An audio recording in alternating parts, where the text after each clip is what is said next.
اے نبی، اللہ تم کو اور مومنوں کو جو تمہارے پیرو ہیں کافی ہے۔ اے نبی، مسلمانوں کو جہاد کی ترغیب دو۔ اگر تم میں 20 آدمی ثابت قدم رہنے والے ہوں گے تو 200 کافروں پر غالب رہیں گے، اور اگر 100 ایسے ہوں گے تو 1000 پر غالب رہیں گے، اس لیے کہ کافر ایسے لوگ ہیں کہ کچھ بھی سمجھ نہیں رکھتے۔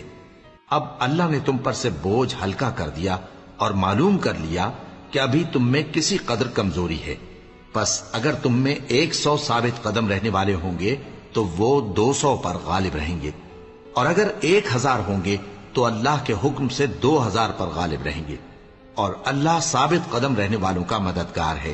پیغمبر کو شایع نہیں کہ اس کے قبضے میں قیدی رہیں جب تک کافروں کو قتل کر کے زمین میں کثرت سے خون نہ بہا دے۔ تم لوگ دنیا کے مال کے طالب ہو اور اللہ آخرت کی بھلائی چاہتا ہے، اور اللہ غالب ہے، حکمت والا ہے۔ اگر اللہ کا حکم پہلے نہ ہو چکا ہوتا تو جو فدیہ تم نے لیا ہے اس کے بدلے تم پر بڑا عذاب نازل ہوتا۔